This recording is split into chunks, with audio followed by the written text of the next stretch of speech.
Hello! Dans cette vidéo, je vais vous expliquer comment je suis passé d'une photo comme celle-là à ça.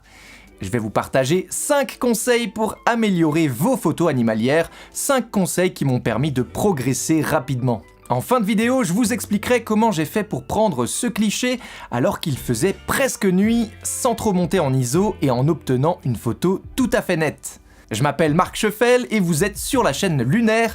Ici, je vous partage mes aventures, mes affûts et mes rencontres, ainsi que des conseils pour progresser dans cette pratique si passionnante. Si vous souhaitez en voir davantage, n'hésitez pas à vous abonner. Lorsqu'on apprend la photographie, on nous dit souvent qu'il faut shooter entièrement en mode manuel. Alors, si ça peut être un bon conseil pour connaître son boîtier et en apprendre son fonctionnement, en photographie animalière, on doit réagir vite. Et passer du temps sur les réglages avant de prendre une photo peut nous amener à louper un instant et donc une photo potentiellement intéressante. Lorsqu'on débute, on entend également souvent qu'il faut utiliser les ISO les plus bas possibles, généralement à 100 pour ne pas introduire de bruit dans notre photo.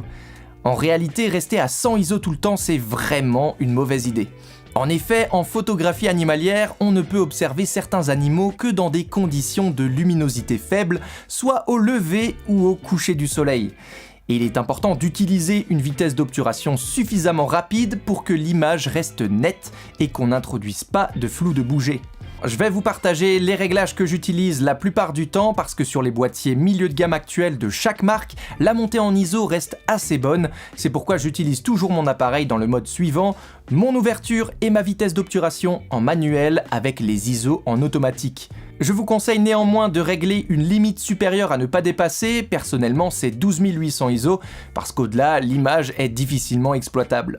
Et grâce à ces réglages, j'ai la main mise en permanence sur mon ouverture et ma vitesse d'obturation et je peux réagir vite dans la plupart des conditions. Si j'ai pas le temps de toucher à mes réglages pour capturer un instant furtif, les ISO compenseront l'éventuel manque de lumière. Et mieux vaut une photo un peu bruitée que pas de photo du tout, non ? Surtout que les logiciels actuels traitent le bruit numérique très facilement, comme avec cet exemple, une photo prise à 8000 ISO et qui paraît parfaitement clean après la réduction de bruit de Lightroom.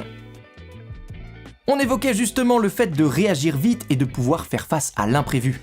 Je vais vous parler maintenant d'un bouton qui peut vraiment être utile dans les situations de panique, en quelque sorte un bouton d'urgence qui peut vous sauver des clichés dans les pires moments. La plupart du temps, quand je prends des photos d'un animal qui bouge peu, je descends ma vitesse d'obturation le plus bas possible pour garder une valeur d'ISO correcte. Si soudainement mon sujet commence à s'envoler ou à bouger rapidement, j'ai pas le temps de changer mes paramètres assez rapidement et je risque de louper un moment important. C'est pourquoi j'ai assigné un bouton sur mon boîtier qui, quand je reste appuyé dessus, adopte les paramètres que j'ai configurés et dans ce cas-là, j'ai indiqué une vitesse d'obturation de 1/2 millième de seconde.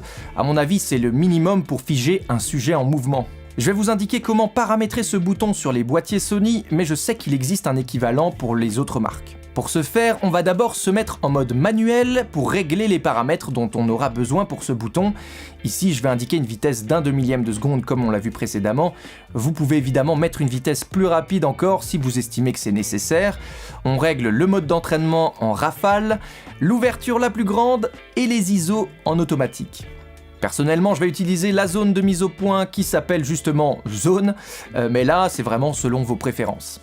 Ensuite, on va aller dans les menus, choisir la section caméra sur le côté, aller dans le menu mode de prise de vue, puis enregistrer réglage prise de vue perso et rappel perso maintien 1.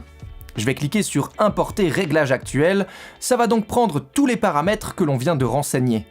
On clique sur enregistrer, puis on va assigner cette fonction à un bouton. Dans la section valise, on va aller dans le menu personnaliser manipulation, puis réglage touche personnalisée. Personnellement, j'ai assigné ce réglage à la touche C1 qui est très accessible et on va aller chercher le rappel perso maintien 1.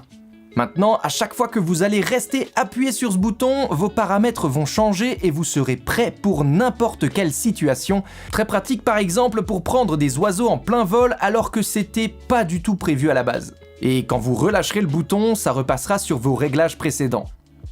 Un autre conseil qui a considérablement amélioré ma photographie animalière est l'utilisation du back button focus. Vous avez peut-être déjà entendu parler de cette technique, mais si c'est pas le cas, je vais vous expliquer en quoi elle est si utile.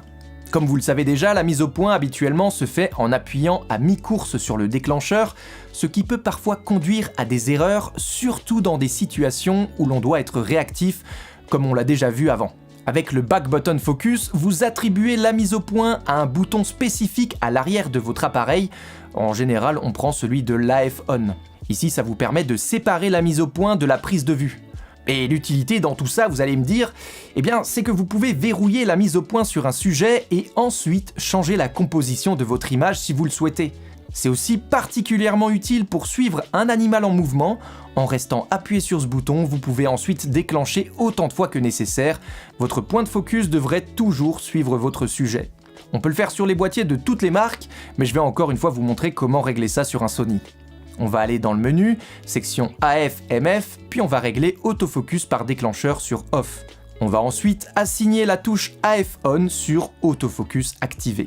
Ça va demander effectivement un peu de pratique pour s'y habituer, mais je vous assure qu'une fois maîtrisé, ça fait vraiment toute la différence. On va aborder à présent la préparation du terrain et le travail de la composition. Vous n'êtes pas sans savoir qu'en photographie animalière, on cherche en général à détacher son sujet de son arrière-plan. Le premier paramètre sur lequel on peut influer, ça va être l'ouverture de l'objectif. Plus l'ouverture est grande, plus on va obtenir un arrière-plan crémeux et flou. Bon, jusque-là, je vous apprends rien. Mais attention, je dis pas qu'il faut toujours garder l'ouverture la plus grande, ça va évidemment dépendre de plusieurs paramètres, et puis on le verra probablement dans une prochaine vidéo, surtout que l'ouverture ne fait pas tout. Pour obtenir ce genre de rendu, il est essentiel de garder l'arrière-plan le plus loin possible de notre sujet, et c'est là que ce qui va suivre est très important. Pour ce faire, il va falloir s'abaisser au niveau de notre sujet. On peut prendre l'exemple de cette photo. Ici, la photo a été prise en plongée, on voit que l'herbe en arrière-plan est proche du renard. Il m'a suffi de me baisser le plus possible et de prendre la photo vraiment à ras de l'herbe, et ça donne ça. On a effectivement un arrière-plan beaucoup plus flatteur. Et pour certaines espèces, on peut même avoir le loisir de prévoir sa composition à l'avance. Et c'est le cas notamment sur cette photo. J'ai placé moi-même un perchoir à un endroit réfléchi au préalable, j'ai travaillé ma composition et j'ai fait en sorte que l'arrière-plan soit vraiment le plus loin possible et j'ai attendu. Et sur ce coup-là, vraiment, ma patience a été récompensée parce que j'ai pu avoir exactement le cliché que je voulais.